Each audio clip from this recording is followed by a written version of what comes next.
Hello, welcome to the Daily English News program on Azərbaycan Televiziya with the most important events of the day. I'm Gülər Xətamova.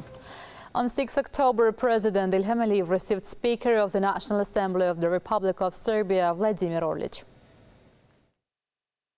Saying that friendly relations between the two countries have a rich history, the head of state noted that this creates a good basis for the development of bilateral ties based on mutual support and recalled his visits to Serbia. Touching upon relations in the economic sphere, President İlham said that the two countries are actively cooperating in the areas of investment, energy and industry. The head of state stressed the importance of interparliamentary ties in developing the bilateral relations. The president of Azerbaijan expressed confidence that Vladimir Orlić's visit would contribute to the expansion of dynamically developing cooperation. The speaker first conveyed President of Serbia Aleksandar Vučić's greetings to the head of state. President İlham thanked for the greetings and asked Vladimir Orlić to pass on his greetings to the President of Serbia. The Speaker of the National Assembly of Serbia said that the two countries enjoy friendly relations based on strategic partnership.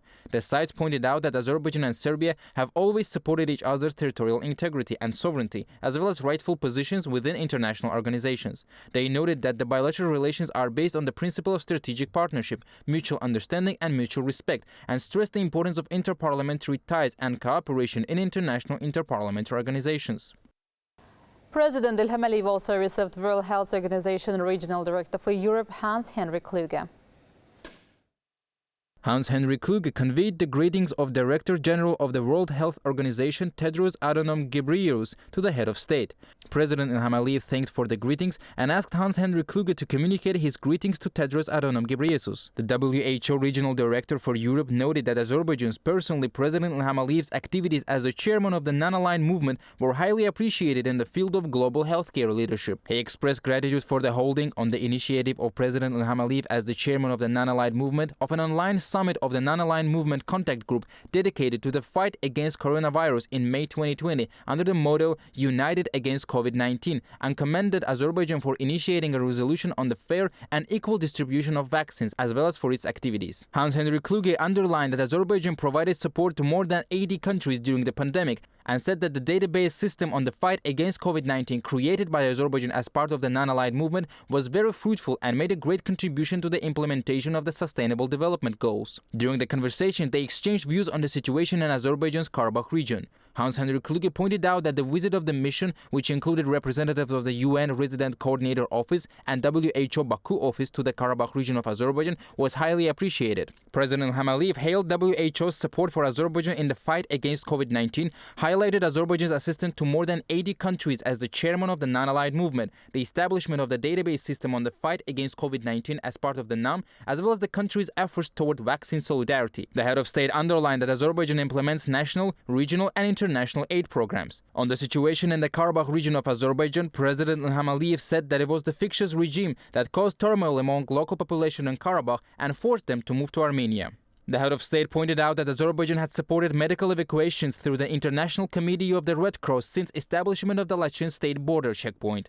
President İlham underlined that the Azerbaijani firefighters had extinguished a fire after the explosion at the filling station in Khankendi. The Azerbaijani leader noted that assistance had been rendered to the injured with the Azerbaijani medical teams currently providing services to the local population in Khankendi. The president of Azerbaijan said the State Migration Service, Ministry of Labor and Social Protection of the Population are providing services on the ground. The head of state went on to say that population registration process had begun and the portal had been launched to this end, adding that respective bodies are providing services on the ground to meet their daily needs and supply with food. The Azerbaijani leader pointed out that police is guarding important infrastructure facilities as well as historical, religious and cultural monuments, and that electricity supply was ensured. President İlham underlined that all these are a testimony to the availability and implementation of the reintegration program of the Armenian residents of Karabakh.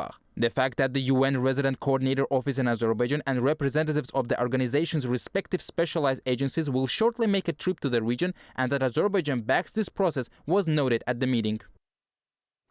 The head of our state received a delegation led by Minister of Roads and Urban Development of the Islamic Republic of Iran, co-chair of the Iran-Azerbaijan State Commission on Economic, Trade and Humanitarian Cooperation, Mehrdad Bezirpasha. The head of state stressed the importance of the groundbreaking ceremony for the construction of a bridge and border and customs infrastructure, as well as short fortification projects in the area near Ağbent settlement of Zangilan district, and said that this would contribute to the further strengthening of friendly relations between the two countries.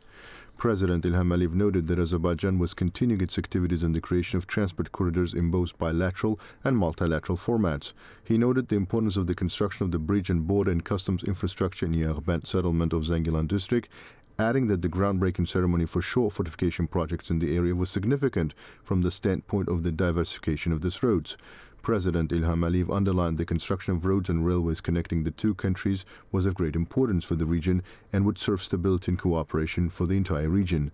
The head of state also noted the significance of the work carried out towards the development of the North-South transport corridor and further expansion of its capacity, saying that the agenda of bilateral relations covered not only the transport sector but also a broad range of other areas.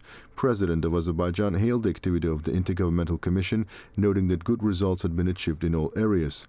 The head of state pointed out that the Azerbaijani-Iranian friendship and cooperation were an important factor for the entire region.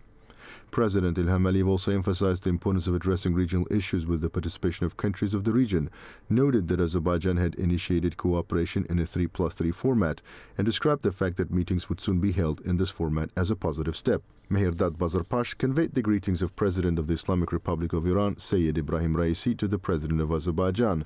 President Ilham Aliyev expresses gratitude for the greetings and asked the minister to pass on his greetings to the Iranian president. The minister conveyed his congratulations on the occasion of reintegration of the Karabakh region of Azerbaijan and described it as a very important event. He noted that after 30 years, the rights and fair position of Azerbaijan had fortunately been restored, as was the country's sovereignty. Mehrdad Bazarpash said that countries and peoples of the region had deep historical and cultural ties with each other, adding that peace in the South Caucasus would create great prospects for the region. President Ilham Aliyev signed an executive order on measures to reconstruct QSC-də stadium. According to the executive order, the Ministry of Youth and Sports of Azerbaijan was initially allocated 1 million manats to design and implement the renovation of the QSC-də stadium.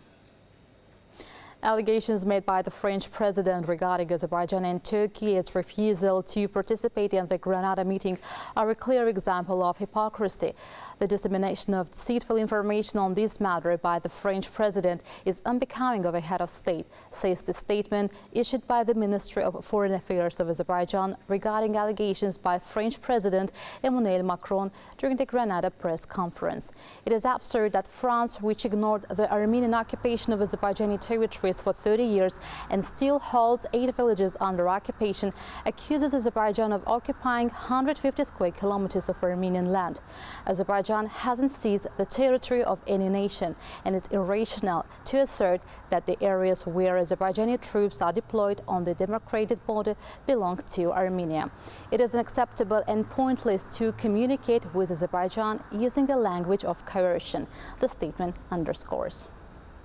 The European Union and the European Parliament are unable to eliminate the double standards. Those European parliamentarians who voted for the resolution on imposing sanctions against Azerbaijan have actually questioned the future of the organization. It appears they failed to comprehend that going against the geopolitical changes occurring in the South Caucasus is not only antagonistic towards Azerbaijan, but also against fundamental human ideals. Such conduct is unpromising. 3 years ago, the European Parliament talked about the 44-day-long patriotic war and the imposition of sanctions against Azerbaijan. Not long after, they were faced with bribery and corruption scandals. Among the patrons of the process were Iranian politicians and Armenian Dashnakts. Mass arrests and confiscations significantly damaged the international reputation of the organization at that time. The document adopted against Azerbaijan on October 5th indicates that those who are involved in bribery and corruption still have a say in the management of the organization. In fact, such behaviors give serious reasons to reconsider the future of economic cooperation with the member countries of the EU in the South Caucasus. It should be noted that there is also the factor of Ukraine among the military political conflicts of the past period. That is, the discrimination of the European Union in relation to Azerbaijan and Ukraine is quite noticeable. This directly brings up the issue of the West and Europe prioritizing the individual interests as well as corruption around the organization. One gets the impression that the organization is a nest of corruption and has become a tool in the hands of lobbies and a puppet of Armenian millionaires. However, the past 3 years prove that neither the European Union nor other organizations or countries have the power to influence the will of Azerbaijan. Whatever is the political situation of France and Macron, Armenian Pashinyan in the eyes of the world, the same fate awaits the European Parliament. You can get in touch with us by contacting AzTV hotline number 051-511-1956, through which you can report events you encounter as well as share your suggestions and remarks. You can also contact us via our WhatsApp and Telegram accounts. That was all for today. Thank you for being with us. Goodbye.